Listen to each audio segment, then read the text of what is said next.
Oh. All right, so we do welcome you to our Bible geography class. This is our second semester and the first lesson, part one of our second semester. So we want to welcome new students, and hopefully a few will be joining us online. So we welcome you also. The notes are on our website on the live stream page. You can always go to the notes there, and we will be updating them each week. I do have a few textbooks that I have for $25. And so if anyone needs a textbook, I do have just two. So the first ones can get them. And as you look in your note sheet syllabus, you'll see that the class will begin September 9th. The final exam will be December 9th. So just a few months and we'll be done. There will be 1 week, no class, and that's October 7th, right? That's when I will be near the Mediterranean Sea somewhere, okay, in Greece. So other than that, we will be having classes, and I put in your syllabus when the quizzes will be. So our first quiz for this class will be September 23rd, and our Acts first quiz will be September 30th. And as we normally do, have rotating weeks for the quizzes in the two classes.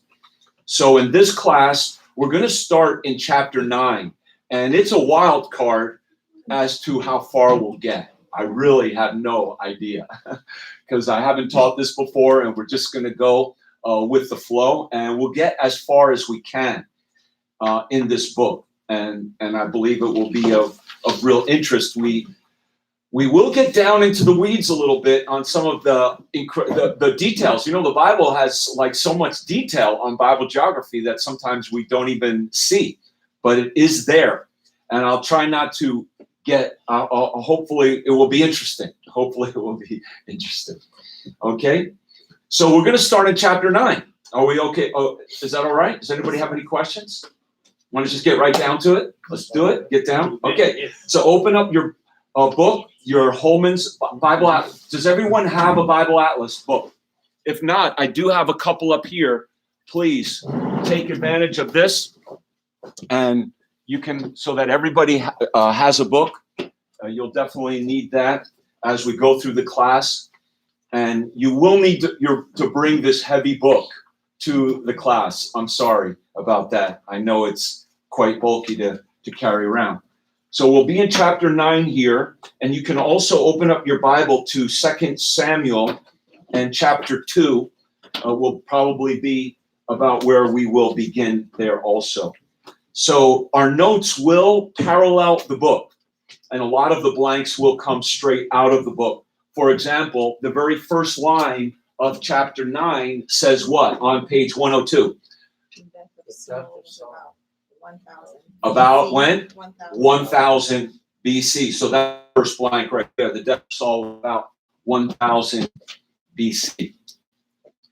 And so too, Bible chronology, I personally don't know all of the dates that well, but if you can just think of this, I think this is helpful. Abraham around 2000, Moses around 1500, David around 1000. That's we should at least know that. That's pretty simple to remember, and at least so you have a general chronology of those major Bible characters. So the death of Saul was about 1000. Of course, that's the entrance of David. Now, David and Solomon, he speaks about here, created a kingdom.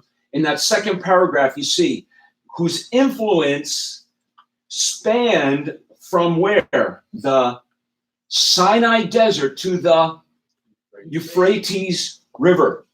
So even if you look, actually, if you go and skip ahead to page 106, and you'll see that as well, you'll see this on our map up on the screen, where the Sinai Desert, of course, is going out down to this region. This is going all the way down to the Red Sea.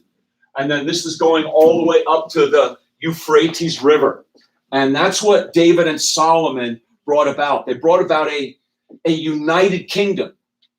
And really is amazing that they were able to do that, because for centuries, really this land bridge that we've been talking about was so fought over and so divided, with all those different ites, for one nation to be able to control it and unite it. It had never been done before. So that's the first 2 blanks. You got that? From the Sinai Desert to the Euphrates. Now, the kingdom experienced true unity for the first time due to their remarkable leadership. So the reign of David, let's talk about David first, and how he consolidated the power. He consolidates power. So what happens after Saul's death? Saul's son, his name is Ishbosheth, and he established his capital on page number 102, Mahanaim. And that's up here in this region. You can see it on your map as well, but it's up here. It's on the eastern side of the Jordan River. We call that, what's the east of the Jordan River? That's, what area is that? The Trans-Jordan. The eastern, or we also called it the Eastern Plateau. So that's where Mahanaim is, and that's where Ishbosheth established his capital, with the support of Saul's powerful commander-in-chief, a man named Abner. And so do you see Mahanaim on your map on page 51? Try to locate that. And it's above the river. Is that the Jabbok River? Some of these, sometimes I can't even see, but yeah, the Jabbok River. And it's by number 2. That's the note number 2. You see note number 2, and that's in the white box. Ishbosheth, Saul's son, established his capital at Mahanaim. Okay. So then there was a civil war between Ishbosheth and David. And what happens with this is Abner, the commander for Ishbosheth, and Joab, David's commander, fight at the pool of, and there's a picture of it on page 102. What's the pool called? The pool of Gibeon. The pool of Gibeon. And you can see the picture of this pool where Abner and Joab's men fought a bloody battle after Saul's death. And this is also referenced in our map number 3. I'm sorry, map number 51, with the note number 3, where it says the troops of Abner and Joab fight a bloody battle at this pool of Gibeon. Do you find Gibeon? Find Gibeon on the map there. It's in that box. You see the red box on page 51, and that's where Gibeon is. So they fight this battle. And meanwhile, David is made king by his people in Hebron. In Hebron, that's point number 2 now. By the way, in that battle, Abner killed Joab's brother. Remember Asahel? Asahel was trying to be the big cheese. He was trying to kill Abner, and Abner was running away from Asahel. Abner saying, just stop this. I'm going to kill you. Go. Don't do this. Asahel kept after him and kept after him. And finally, Abner killed him because Asahel wouldn't stop pursuing him. And then, of course, that got Joab, because Joab and Asahel were brothers. And Joab would later retaliate and take revenge against Abner and kill Abner and almost spiral everything out of control too. You know, so we won't really get into the history. We'll stick on the geography, but there are some things like that in the book. And then soon after this, Ishbosheth was killed. But before all that happens, actually, look in chapter 2 of 2 Samuel and verse 1. 2 Samuel chapter 2, verse 1. It says, it came to pass after this that David inquired of the Lord, saying, shall I go up to any of the cities of Judah? And the Lord said unto him, go up. And David said, whither shall I go up? And he said, unto Hebron. So he went to Hebron because God told him to. And now how did God speak to David? so clearly, do you think? Through the priest and through the stones, the Urim and the Thummim. That's how David was able to, doesn't say it in the text, but we know it from other places. So David goes up to Hebron, and that's where he establishes his kingdom. Do you see Hebron on the map? That's by point number 4 in the white box. We're again on page 103, map number 51. So we're locating so far now. So where did Ishbosheth establish his capital? Mahanaim.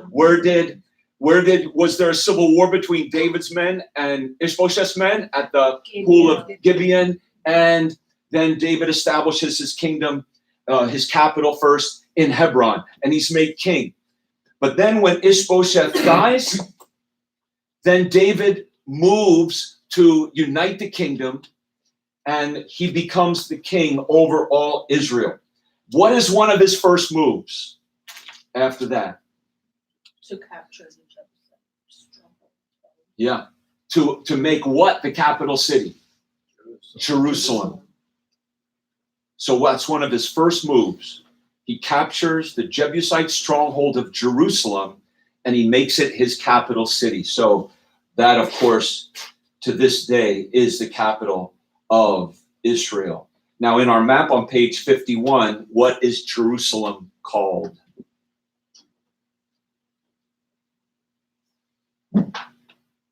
Map number 50. Jebus, right. And so it's not called Jerusalem there. It's called Jebus for being a Jebusite city. And he did that perhaps because Jerusalem at that point was not known as a city of the southern kingdom. It was actually a city under Jebusite control. So he believed if he could capture that, it would be a brand new controlled city of his people. And it would really, then it went on to be called the city of David and the city of God, Jerusalem. And then what does David do as well to unite the nation? He transports the Ark of the Covenant to Jerusalem. And that's letter B, to unite the religious and political loyalties in one place. Okay, so David consolidates power. And he does it in two ways. He establishes Jerusalem as the capital, and he brings the Ark of the Covenant to Jerusalem.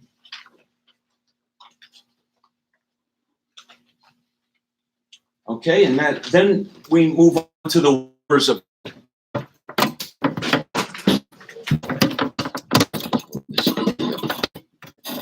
the Wars of David. And we're going to go now to page 104, map number 52.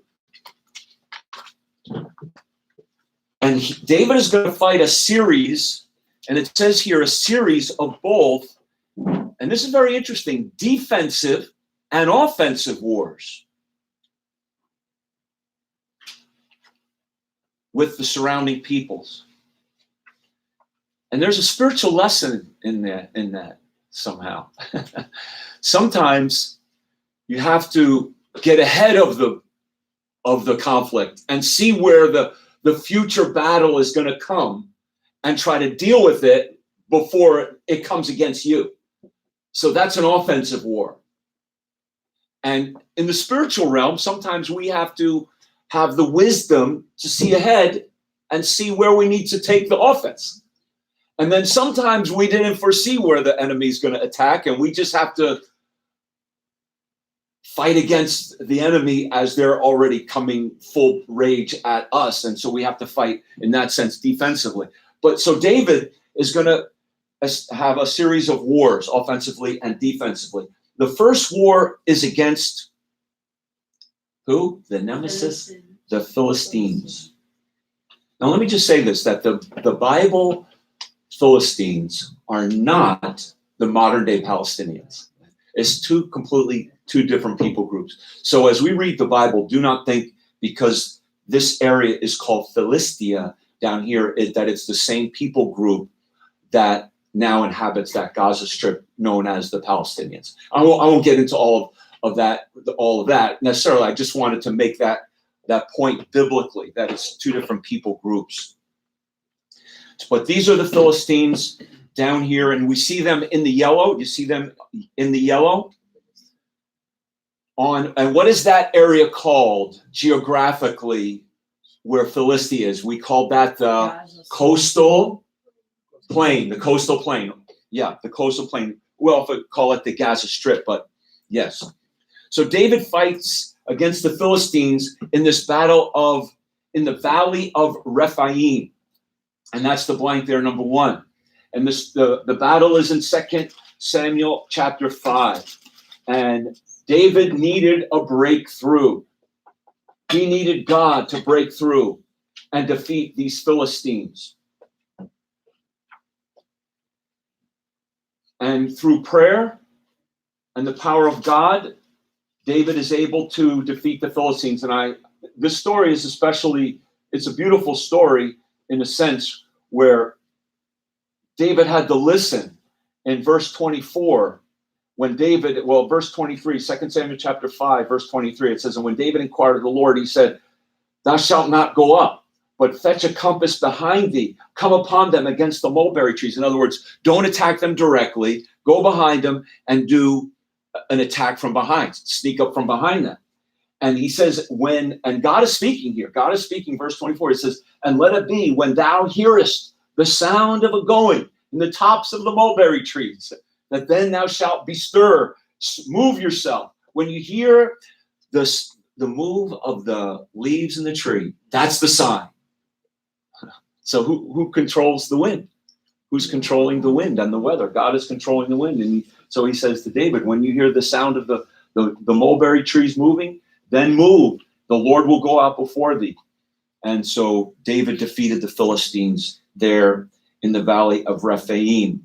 And it says in our book, as well as in our notes, in doing that, he gained control of what area? The Shephelah.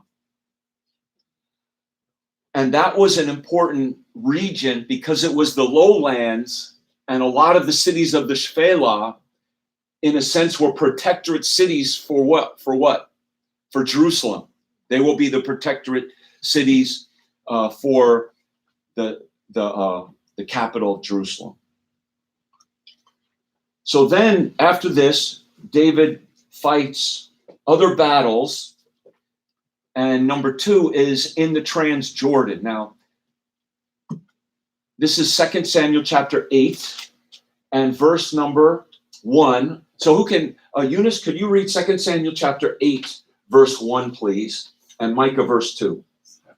And after this it came to pass that David smote the Philistines and subdued them, and David took Methegama out of the hand of the Philistines. Okay, so that's actually reviewing what we just mentioned, that he defeated the Philistines. Okay?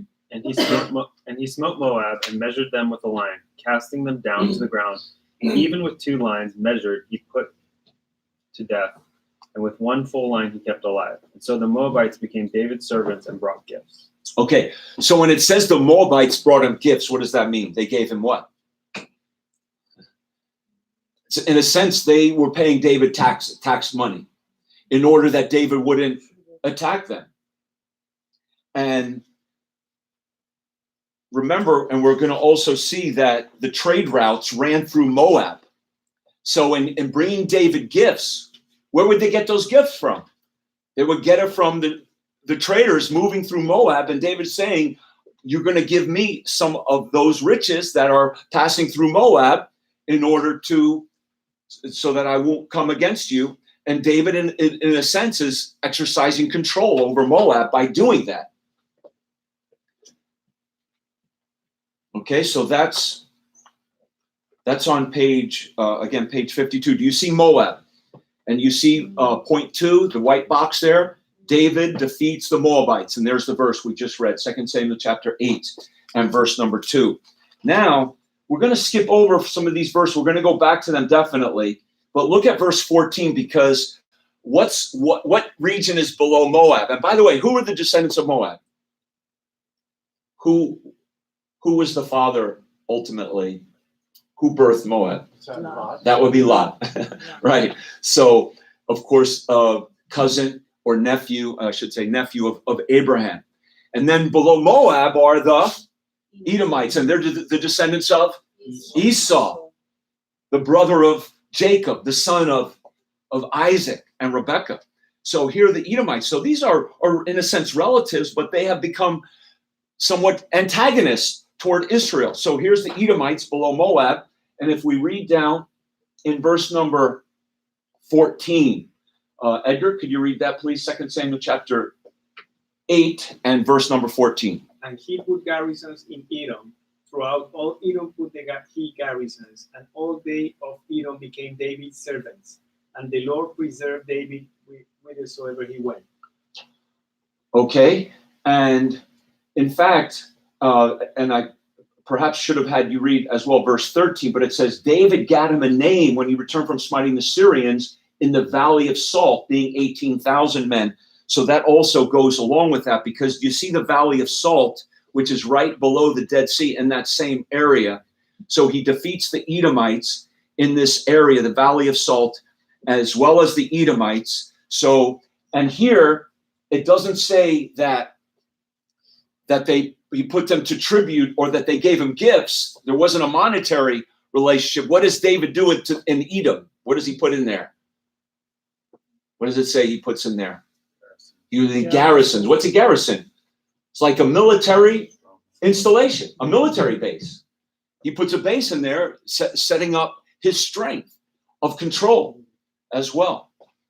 Now, you'll say, well, why is David doing this? What land did God give him?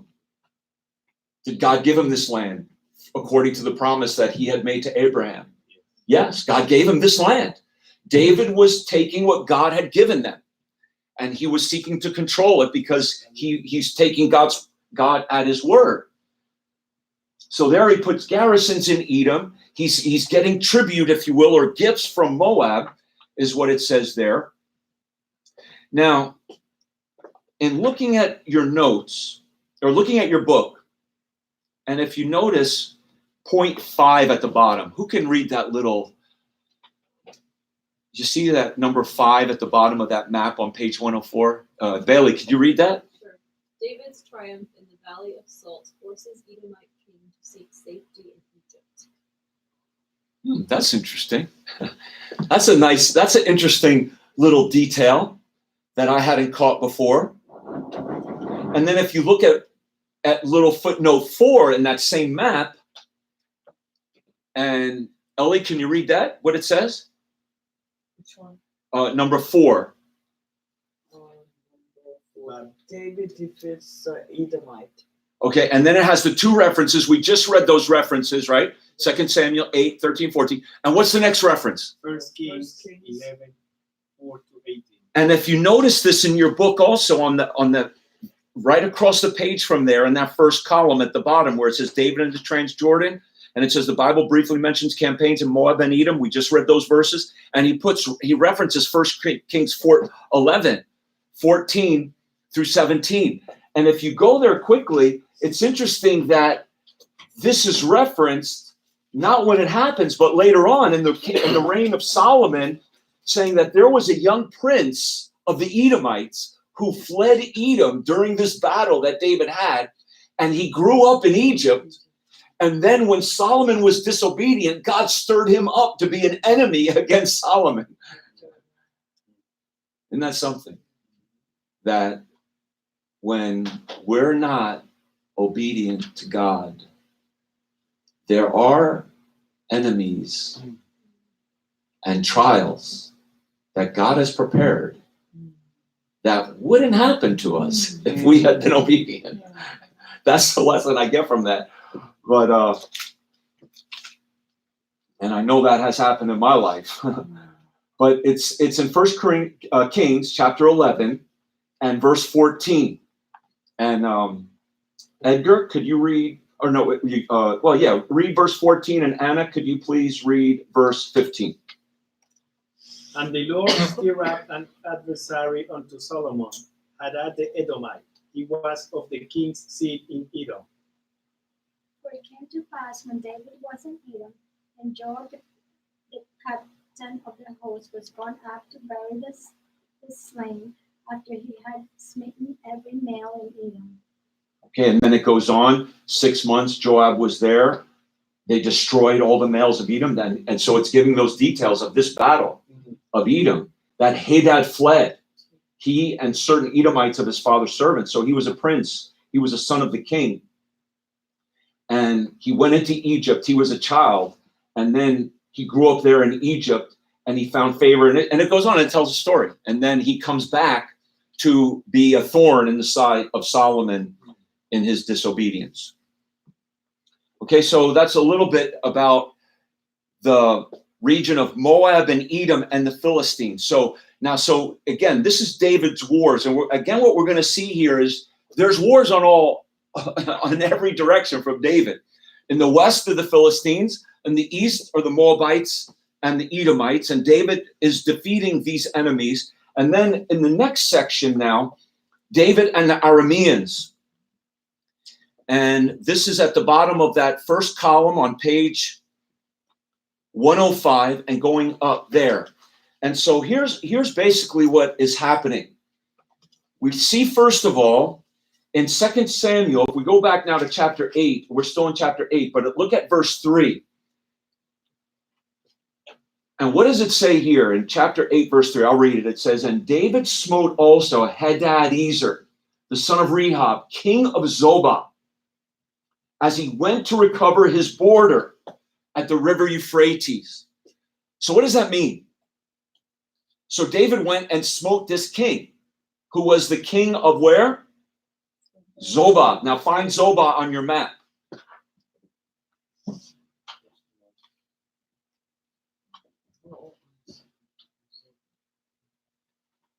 It's way at the north here, right? It's way in the north. Yes. And if you look in your book, on the second column of page 105, about the fourth line down, and you have to know this. You have to know this. This will be on the quiz that you will have on the date in your notes. Right? Who was David's principal opposition in this Aramean or this area of the Syrians? His name was Hadadezer. He was the king of Zobah.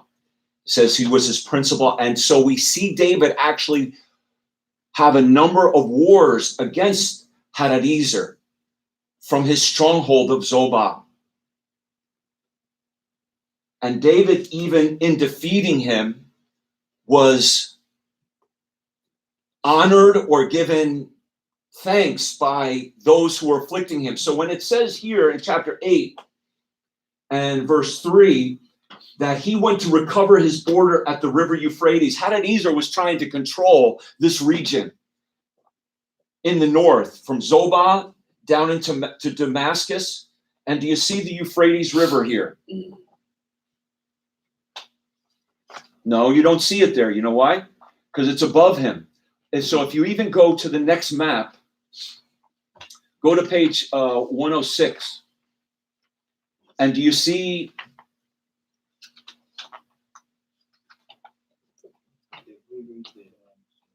Hamath? And then you see above Hamath is the Euphrates River. So it's even up north. And if you look, so again, Hamath is south of the Euphrates River. You notice that on page 53? And if you look, then just go back to page 104, you see Hamath at the very top of that map. And below Hamath is Zobah. So Zobah is not on the map. Sorry, I hope I'm not confusing you. But Hobah is not on the map on page, or Zobah is not on the map on page 53, but it's in the southern area. So he wanted to control. The point is that Hadadezer wanted to control this whole region, even going up to the Euphrates River. And so David is going to smite him. It says there in 2 Samuel chapter 8 and verse 3 to cut off his strength. And then it speaks about how he defeated and how many chariots he took, and verse 4 and 5. And then in verse 5, was the battle over? No, it continued. When the Syrians of Damascus, they came to what? Help. They came to help out Hadadezer. So the Syrians of Damascus, and find Damascus now. Again, I'll be on page 104. So Hadadezer is up there in Zobah. The Syrians of Damascus get together.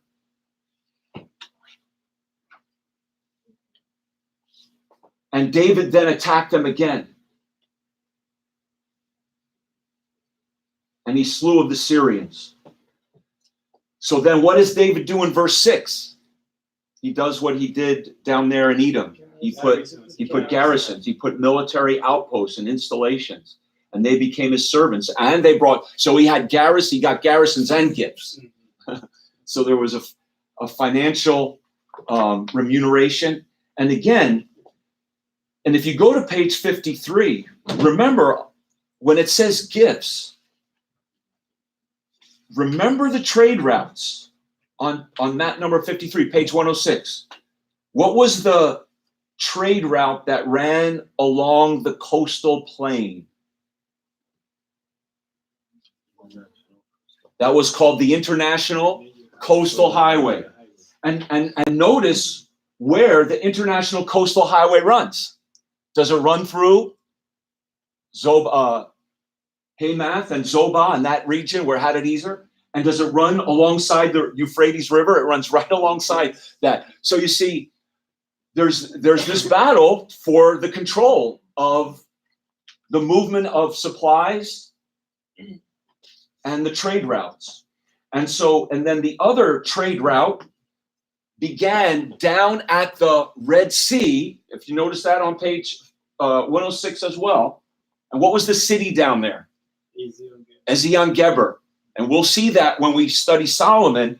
And what's that trade route called? The one, and then it goes through where? Where does it go through? It goes through Edom and Moab and through the Ammonites. Okay. And so again, David is seeking to control the region that God gave him, as well as the trade routes related to these areas.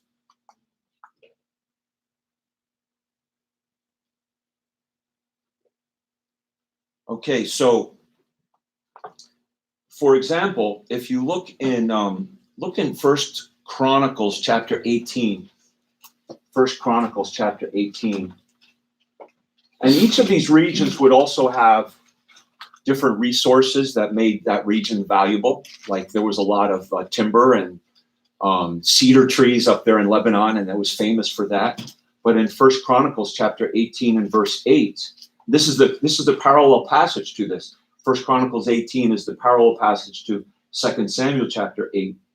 But it says in 1 Chronicles chapter 18, David put garrisons in Syria and Damascus. The Syrians became David's servants, brought gifts. Thus the Lord preserved David wheresoever he went.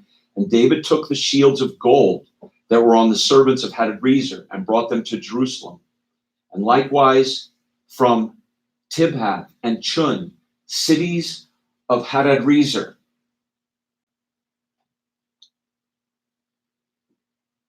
Brought David very much brass, wherewith Solomon made the brazen sea and the pillars and the vessels of brass. And again, I mean, the Bible, I'm fascinated by those details, that it tells where Solomon got the brass that later on he would use to make the brass sea and other pieces of furniture for the temple. And he got it from regions like this. And even the cities, the details of the Bible are incredible here, where he says Tibnath, and do you see those cities? So that's referenced as well on our map on page 104, map 52. And could you read that little note there, Bailey?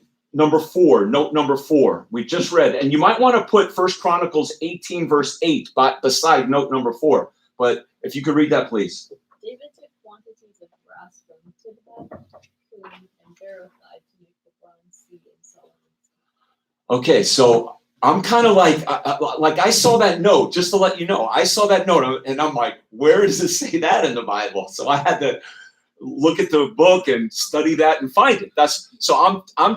I'm going down. I'm getting down into the weeds. That's what I'm saying. It's still maybe a little bit into the weeds here, but the book is referencing these things, and so I'm seeking to locate it in the scripture and point it out. So It's in that verse, 1 Chronicles 18, verse 8. So then after this, what happens is there's a situation between the Ammonites and David. So if you look now, so we've talked about the Syrians, and now we talked about Edom, Moab, and the Philistines, and now directly east of David, above Moab, do you see the Ammonites? So let's think about this for a moment now, and we could read about this as well in either 1 Chronicles 19, but let's go to 2 Samuel chapter 10. And there was a situation between the Ammonites and David, and and they rejected David's kindness. And so then the Ammonites, they hired, it says in verse 6 now of 2 Samuel 10, verse 6. Carrie, could you read that verse for us, please? 2 Samuel 6:10.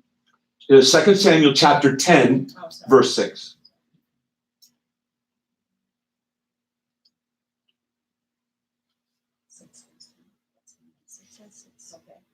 Okay. And when the children of Ammon saw that they stank before David, the children of Ammon sent and hired the Syrians of Beth Rehoboth and the Syrians of Zobah, 20,000 footmen, and of King Maacah 1,000 men, and of Ishto 12,000 men.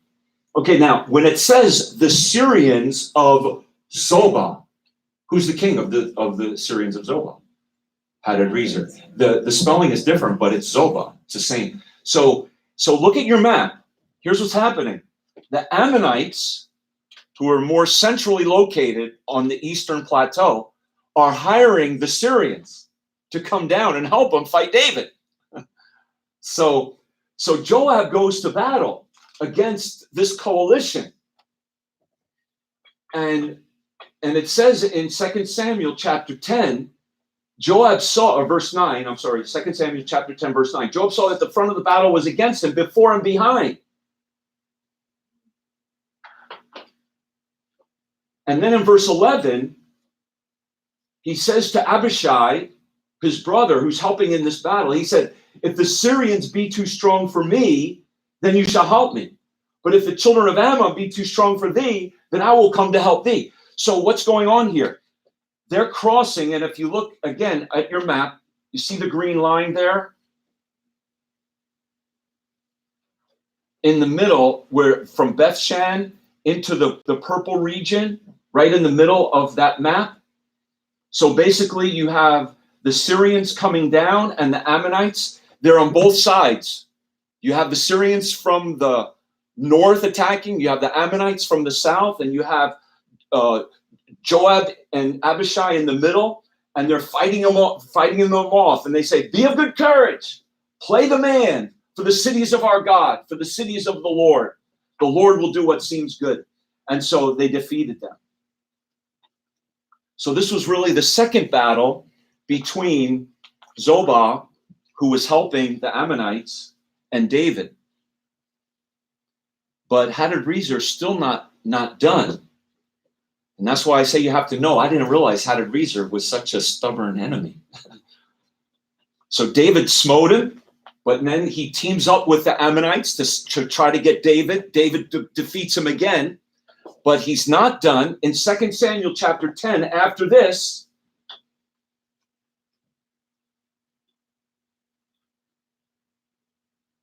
it says in verse 15 now, 2 Samuel 10, 15, and who's got that? Maureen, do you have that? 2 Samuel 10, 15? And when the Syrians saw that they were smitten before Israel, they gathered themselves together.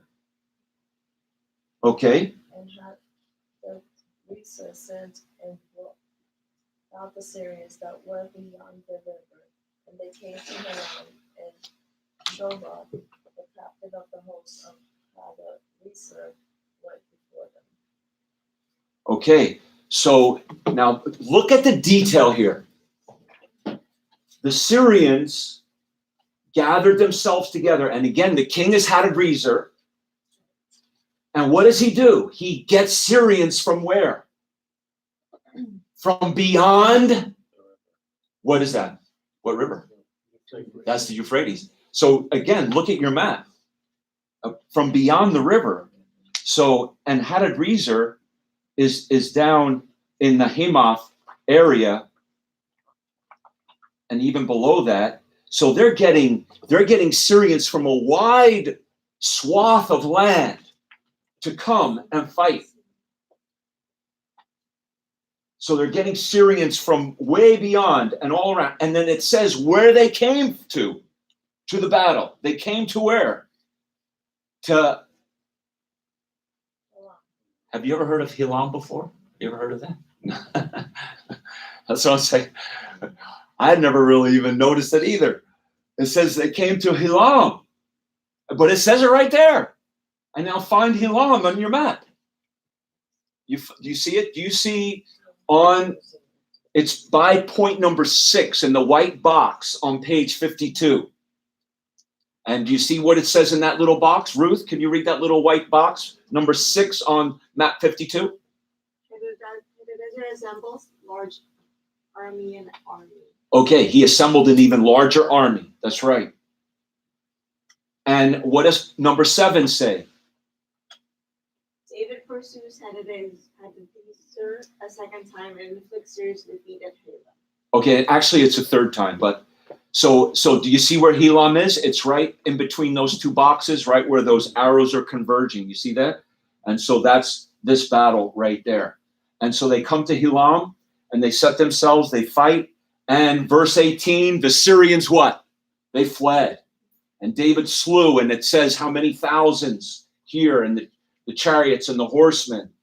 And then it says in verse 19, and when all the kings, and notice Hadadezer's, the control he had of this region, because it says that when all the kings that were servants to Hadadezer, so that they were smitten before Israel, they made peace with Israel and served them. So the Syrians feared to help the children of Ammon anymore. So that's why our book says that David's principal opposition came from Hadadezer. So that's a new Bible enemy, like Goliath. Okay? We need to know that, but is there a part in the notes that says that? No. So you have to put that in your notes, because I had the notes, and yeah. So put that in your note. Good point, Micah. Yes, good catch. So put a little star beside point number 3 and put King Hadadezer of Zobah, David's chief enemy. Okay, so these were David's accomplishments. David, basically, we're going to see this. Now look at this map, and let's just look at this map for just a moment on page number 106. And it's pretty interesting, again, if we look at some of these details. Do you see Saul's kingdom is in what color in that map? What color is Saul's kingdom? Purple. It's the purple. Not very large at all. Actually, do you know why Saul's kingdom? He did not conquer the land that God had given him. Remember, do you know why?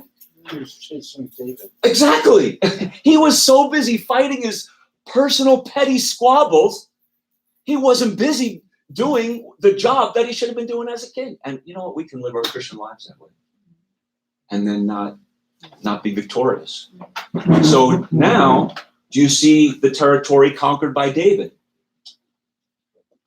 What is the territory? So that we just went all through it. The Philistines area, and then, yep, even Jerusalem, down from Edom in the south, and then going up the eastern plateau, Moab, Ammon, and then the Syrian region.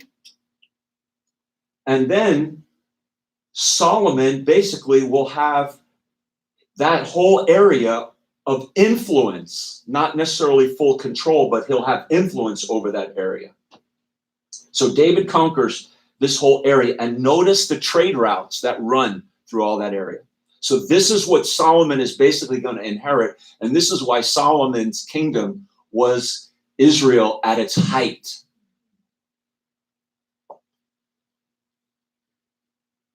Okay, so let's just get into this a little bit here with Solomon. As always, I thought we were going to get a little further, but let me try to get into this. 5 more minutes. The reign of Solomon, that's number 2. The reign of Solomon. Pastor, what's 3B? Oh, foundation. Foundation, yeah. he gave Israel a stable political foundation upon which Solomon could build. And that's the last statement, actually. I'm getting that statement right from the bottom of page 105. He gave Israel a stable political foundation upon which his son Solomon could build. Okay, number 2 is the reign of Solomon from 960 to 922. And here we're going to see Solomon controlled the major trade routes, the international coastal highway, along with what valley went through the international coastal highway? The Jezreel Valley. Remember, we've talked about that. And the King's Highway, all the way south to the Gulf of Aqaba to create a network of trade relationships touching the entire ancient Near East.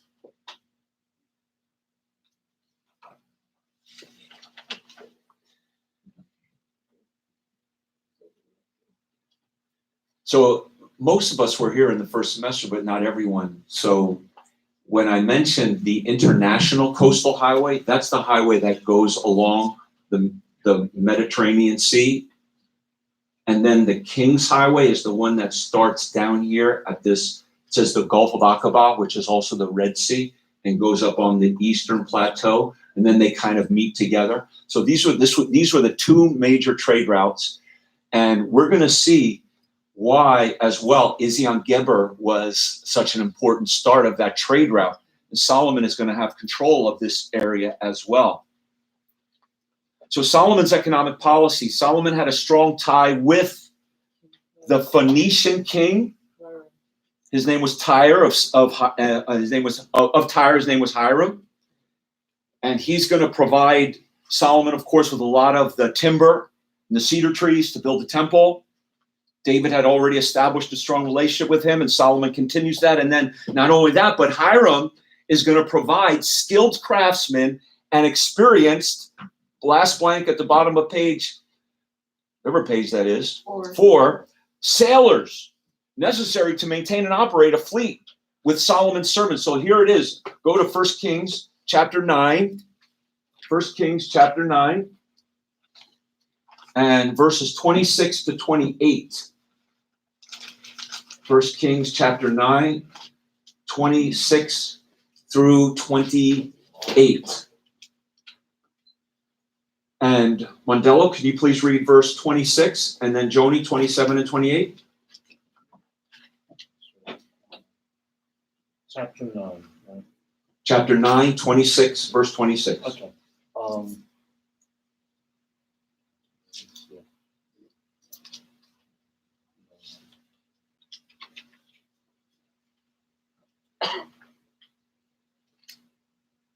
I'm sorry, I'm not seeing well.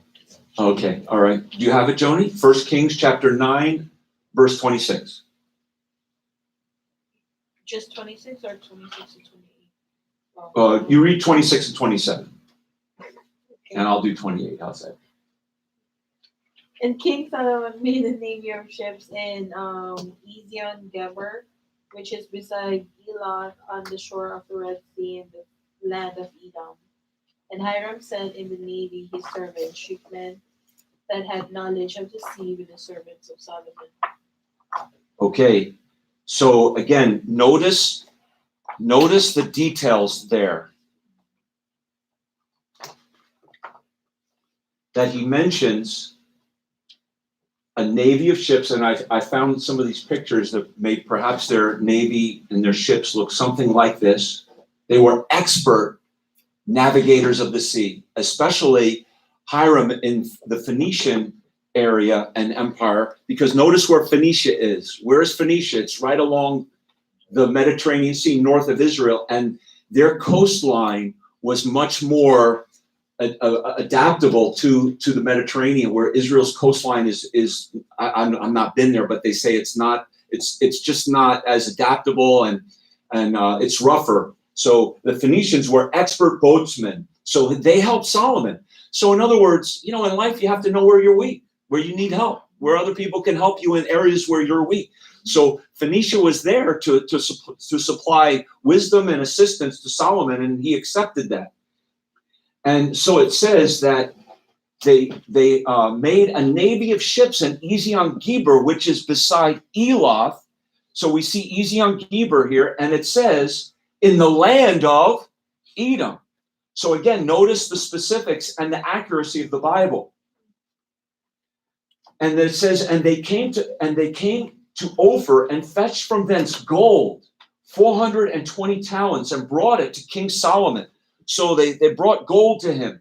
And if you look in chapter 10, and some of this is actually going to bring corruption as well, but they brought riches to him. If you look in chapter 10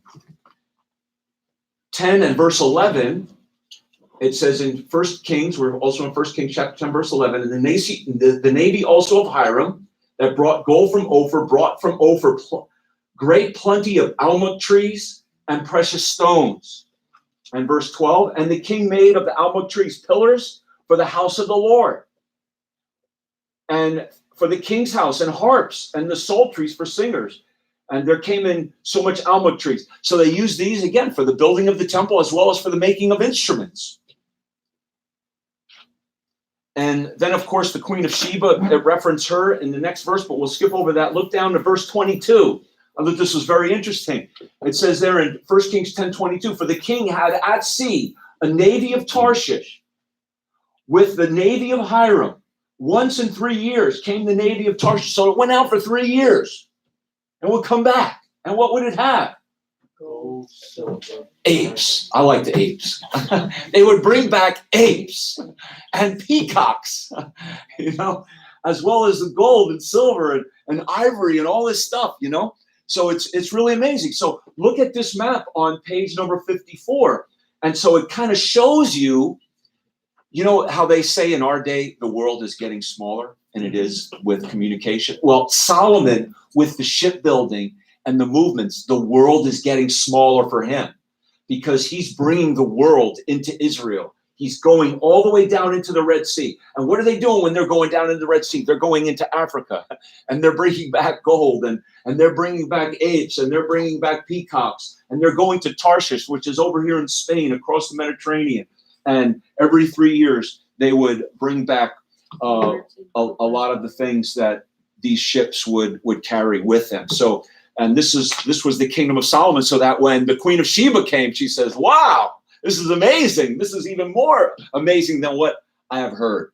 So, well, we'll have to stop right there, and we'll take a little break, and we'll continue it right there next week.